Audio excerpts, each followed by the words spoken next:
Durante el año 2021, debido a la pandemia, las empresas de todas las industrias se vieron obligadas a adaptarse y encontrar nuevas formas de operar de forma remota, ejerciendo una presión sin precedentes sobre las aplicaciones web y móviles para que éstas sigan siendo fiables y funcionen sin problemas.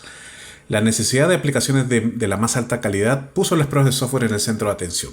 Cualquier empresa con alguna aplicación o sistema de misión crítica requiere pruebas de software. Hoy en día, las pruebas se están automatizando y hay un cambio hacia un modelo más ágil para garantizar que se mejore la calidad de estas y se minimice el riesgo de falla. A pesar del aumento en la velocidad de la entrega de nuevas versiones de las aplicaciones y el software en general, muchas empresas automatizan menos del 50% de sus pruebas. Sin embargo, la tendencia está cambiando ya que muchos han reconocido la importancia de la automatización. A continuación, les hablaré de un tema poco conocido, las pruebas de mutación, cómo estas funcionan y cómo pueden complementarse a las pruebas existentes con un esfuerzo inicial bajo.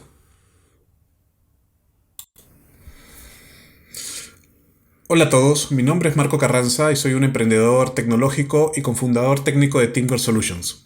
Soy un usuario de Python desde hace más de 15 años y he tenido la oportunidad de utilizarlo exhaustivamente para desarrollar diversas soluciones tecnológicas de escala global dentro de la industria del retail.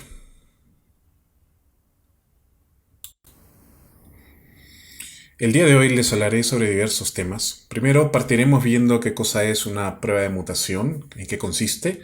Posteriormente haremos una pequeña comparativa entre en qué nos beneficia una prueba de mutación versus usar herramientas más tradicionales como el coverage. Después haremos una pasada muy rápida sobre qué herramientas disponibles existen dentro del ecosistema Python el día de hoy. Luego haremos una revisión muy rápida sobre cuáles son los principales operadores de mutación que existen. Y finalmente les haré una demo en el cual les mostraré cómo podemos utilizar fácilmente las pruebas de mutación sobre un código existente. ¿Qué es una prueba de mutación? Bueno, las pruebas de mutación son un tipo de prueba de software que tienen el objetivo de cambiar arbitrariamente el código, también conocido como mutarlo, con el objetivo de que las pruebas unitarias previamente creadas fallen. Explicado en otros términos, lo que buscan las pruebas de mutación es tomar el código existente y empezar a realizarles pequeños cambios.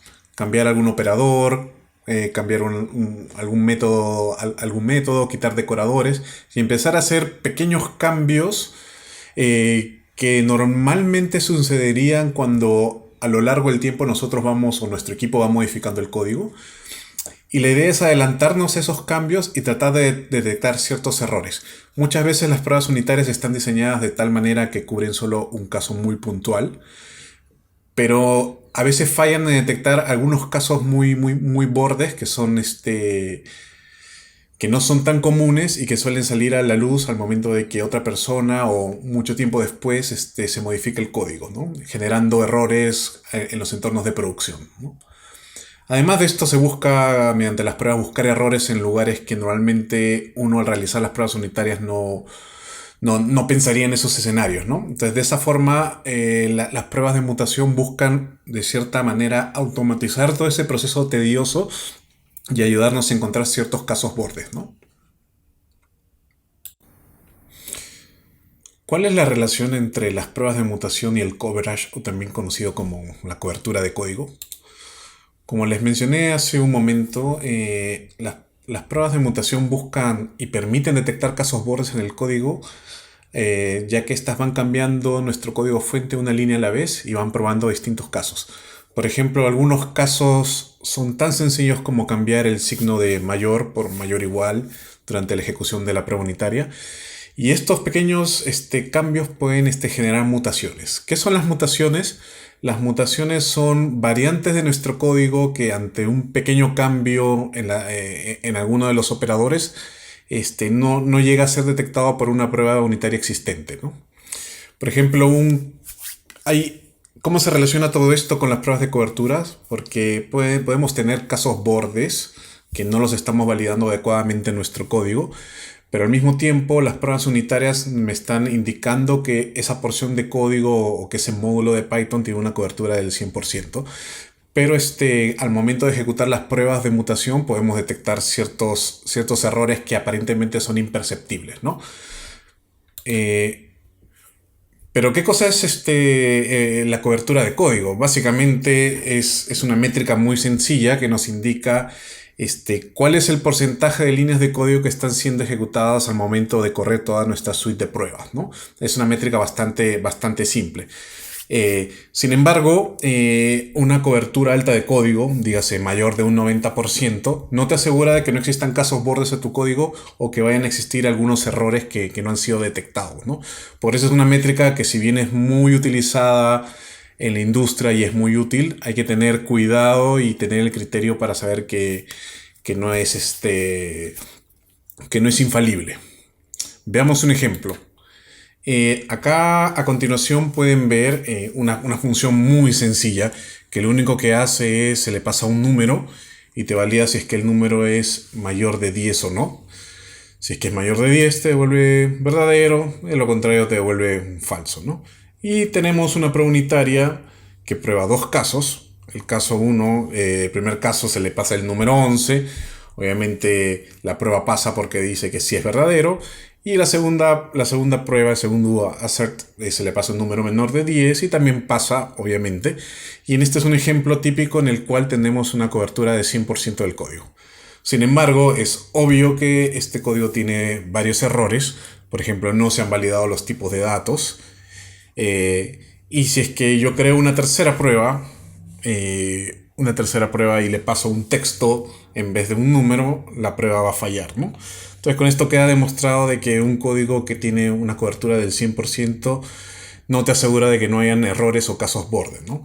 Y un poco el objetivo de las pruebas de mutación es, mediante las herramientas, ir cambiando dinámicamente el código y repetir las pruebas hasta detectar casos bordes de una manera mucho más rápida. Para implementar las pruebas de mutación existen dos herramientas, MutPy y MutMut. MutMut es una de las herramientas más antiguas que existen. Básicamente se creó con la finalidad de que sea muy fácil de usar y tiene algunas características muy interesantes, como por ejemplo que soporta todos los test runner, es decir, es capaz de soportar la mayoría de utilidades existentes para ejecutar tests. También es capaz de soportar un test runner muy particular que se llama Hammett, que permite, digamos, paralelizar ciertos tests. Además de eso, en caso de que estemos manteniendo algún proyecto legacy o código legado que esté todavía en Python 2, es posible utilizar esta herramienta para ejecutar las pruebas de mutación. La instalación es muy sencilla, se hace a través de pip install mutmut, y luego dentro de la carpeta se escribe el comando mutmut espacio run. Para que funcione se tiene que crear un pequeño archivo de configuración donde se indican la ruta de los tests, qué test runner se va a utilizar y algunas cositas más, ¿no? Y otras características interesantes de MutMut es que, bueno, tiene una funcionalidad init donde se pueden ejecutar ciertas funcionalidades antes de que se ejecute las pruebas de mutación. Y luego también proporciona una serie de objetos de contexto que permiten, digamos, realizar algunas cositas un poco más elaboradas, ¿no? Bueno, para la presentación vamos a hacer en un momento un demo con la siguiente herramienta, que es MutPy. MutPy es una herramienta mucho más sencilla de utilizar para realizar las pruebas de mutación. Solamente funciona para Python versión 3, así que los que estén manteniendo código legacy no lo van a poder utilizar.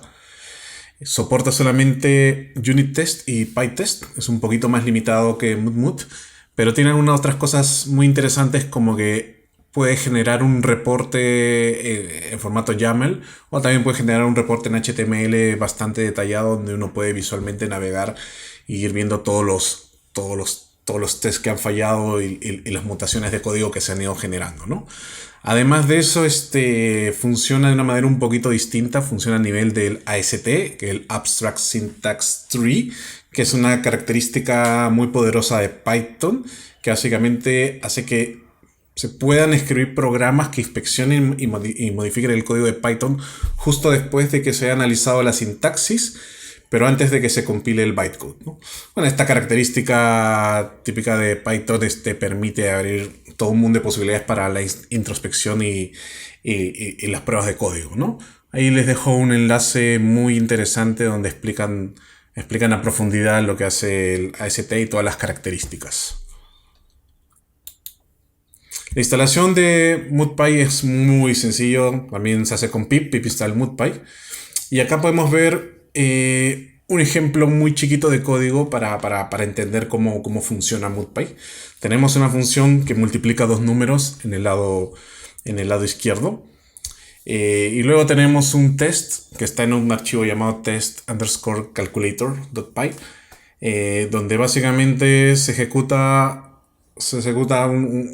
una prueba en la cual se valida que la multiplicación de dos números, que en este caso es 2 por 2, sean igual a 4. Al ejecutar este MutPy se hace desde la consola. Es bastante simple la sintaxis. Simplemente se llama al comando mut.py. Se pasa el parámetro target donde se elige el nombre del archivo que voy a probar, del módulo. En este caso es calculator. Después elige el nombre de las pruebas a las que voy a utilizar para hacer las pruebas de mutación, que en este caso sería el archivo test_calculator. Y luego hay una serie de parámetros que se les pueden ir agregando, que lo pueden revisar en la documentación. Se puede hacer que sea silencioso, que sea muy verboso, que imprima colores en la consola, que genere el reporte en YAML o en HTML, ¿no? Entonces, si pueden ver, acá tengo un resumen del output de la consola. Lo primero que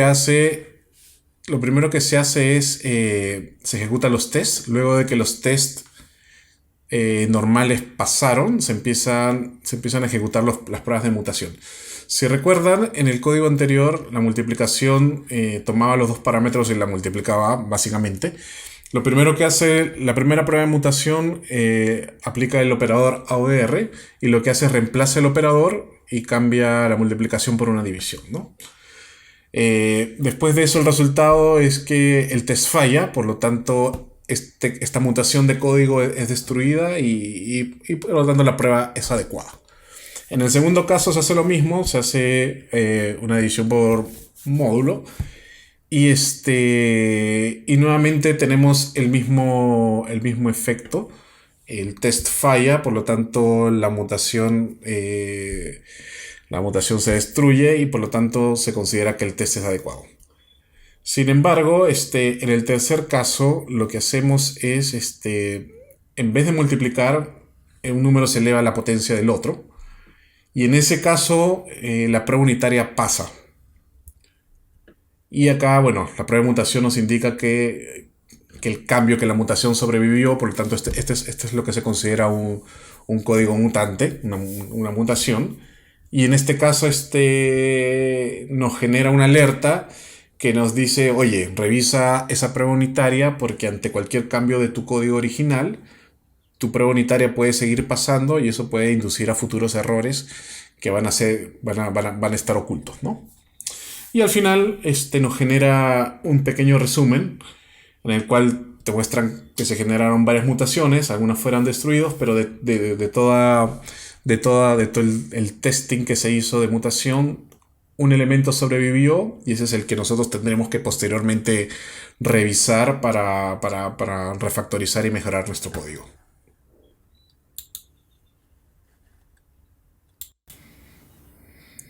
Operadores de mutación.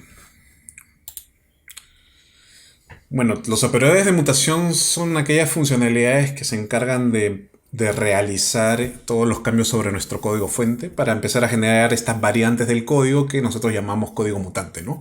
Para ellos se agregan o quitan expresiones o se reemplazan algunos de los operadores estándares. Pueden ser del tipo aritmético, pueden ser cambios relacionales, pueden cambiar las condiciones, puede cambiar la asignación, etcétera, etcétera. Existe una gran variedad de operadores de mutación que los vamos a ir viendo a continuación, ¿no? Uno de los más interesantes operadores de La mutación es el ASR, el Assignment Operator Replacement. Básicamente lo que hace es reemplaza una asignación en la cual yo le hago a una variable un más igual un valor con un menos igual, ¿no?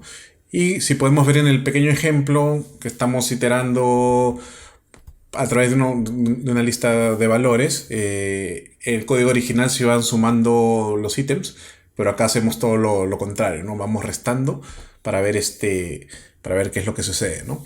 En un escenario ideal, la prueba unitaria debería fallar y debería detectar este cambio, ¿no? Si es que no falla, significa que la prueba unitaria no es adecuada. El segundo operador interesante es el CRP, que básicamente lo que hace es reemplaza constantes. Por ejemplo, en el código lo que hace es busca un valor, que en este ejemplo se llama total igual a 0, y lo reemplaza por el valor de 1 y repite la prueba, ¿no? Y bueno, y nuevamente, si es que la prueba pasa, significa que la prueba unitaria no es adecuada, ¿no? El tercer operador que vamos a revisar es el ROR, Relation Operator Replacement, que también es muy sencillo, básicamente reemplaza una igualdad por una negación, ¿no? Eh, Acá en este ejemplo podemos ver que se compara un valor y dice si es que el valor del email es igual al otro valor, y acá lo que hace es reemplaza el valor por una negación, ¿no? Además de eso, existen una diversidad de operadores, ¿no? Como pueden, o sea, si gustan, pueden revisar más adelante detalladamente en la documentación. Algunos son muy interesantes, como el Break Continue Replacement, que básicamente escanea el código y si es que hay una frase de break o un continue, los empieza a reemplazar para ver qué es lo que pasa en el código, ¿no? En otros casos, el DDL lo que hace es básicamente elimina un decorador que puede estar existiendo en nuestro código, ¿no? Y también hay otros como esconder variables, borrar algunos operados lógicos, y hay una serie de combinaciones bastante documentadas, ¿no? Además de eso, una de las características más importantes de MoodPy es que proporcionan ciertos operadores experimentales que no están disponibles en otras herramientas. Y ahí empiezan a hacer operaciones mucho más complejas, como invertir el sentido de la iteración hace una iteración inversa dentro de una función, o simplemente empieza a crearte como decoradores ficticios, o empieza a ciertas iteraciones de tu código cambiarlas para que solo hagan una sola iteración en vez de recorrer todo el iterador, ¿no?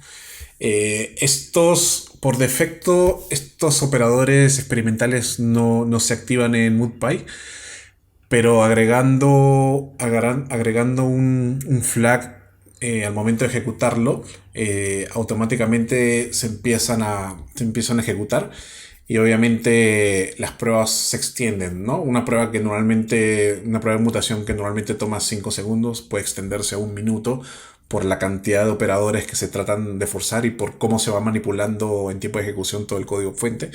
Y ahí sí es muy probable que se detecten muchas variantes del código, muchas mutaciones.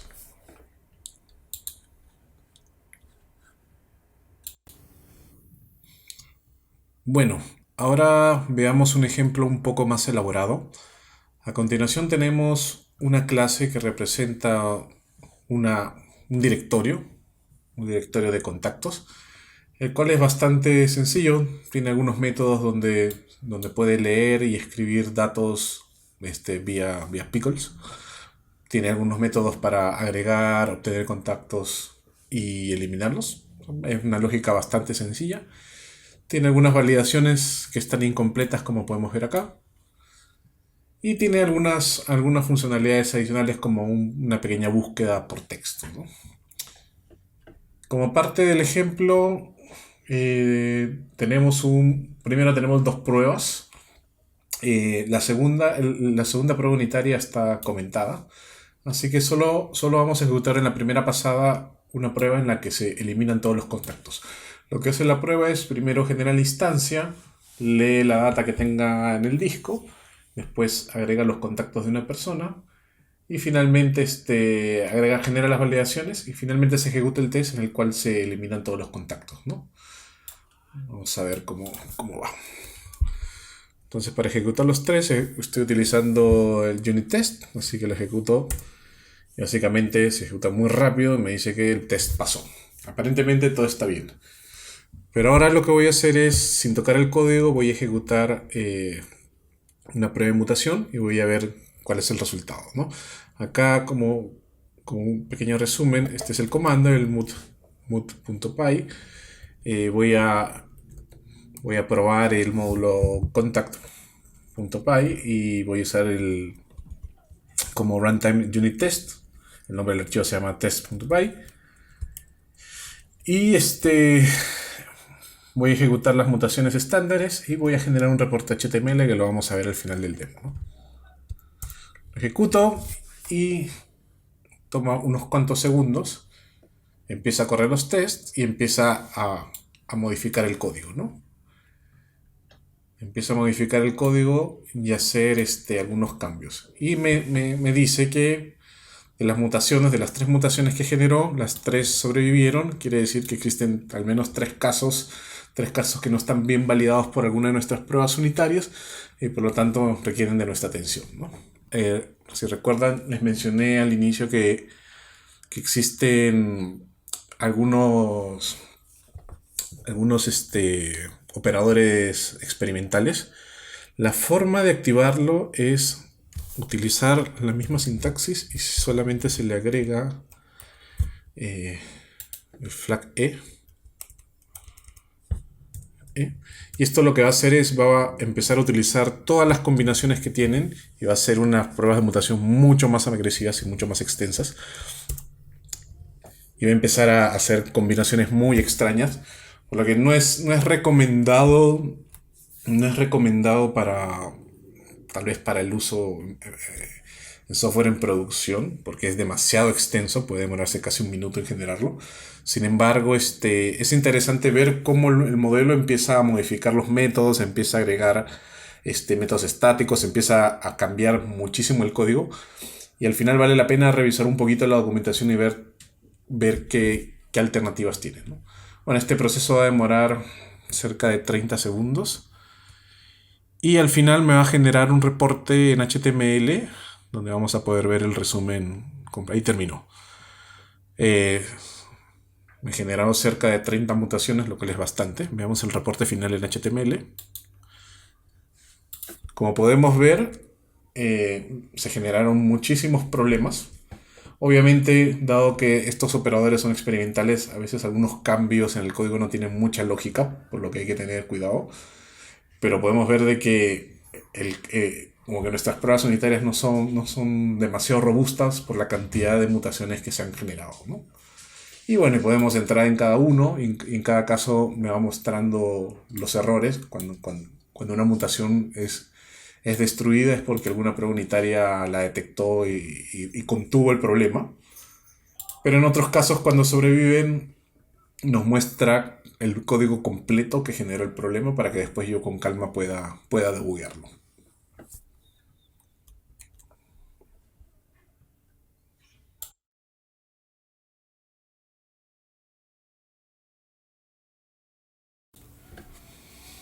Notas finales. Al implementar las pruebas de mutación, obtenemos diversos beneficios. Entre los que tenemos, por ejemplo, que nos permite tener un conjunto de pruebas efectivo. Además de eso, nos ayuda a validar qué tan efectivas y confiables son nuestras pruebas existentes, ¿no? Y además de eso, nos ayuda a refactorizar las pruebas unitarias existentes. Esto debido a que a medida que vamos ejecutando las pruebas de mutación, vamos detectando problemas en las pruebas existentes y por ende, para poder solucionar los problemas detectados por las pruebas de mutación, nos vemos forzados a refactorizar nuestras pruebas unitarias existentes. Sin embargo, hay que tener en cuenta un par de cosas, ¿no? Que a medida que crece el software, las pruebas de mutación pueden ser muy extensas, ¿no? Entonces hay que tener en cuenta el alto costo computacional que estas pruebas tienen y al mismo tiempo el esfuerzo adicional que requiere revisar cada una de estas variantes, ¿no? Por ejemplo, si ejecutamos las pruebas de mutación con todos los operadores de mutación experimentales sobre un código bastante amplio, tranquilamente podemos tener miles de casos que tomarán mucho tiempo de revisar, ¿no? Finalmente los dejo con una frase de Alan Page, uno de los ejecutivos de Unity Technologies, la empresa que se encarga de desarrollar este framework de creación de juegos, y también un ex Microsoft, autor de varios libros sobre testing, el cual nos recomienda que debemos aprender los principios modernos de las pruebas de software, ya que todo eso nos puede ayudar a que nuestros equipos entreguen un software de muy alta calidad. Muchas gracias por su atención.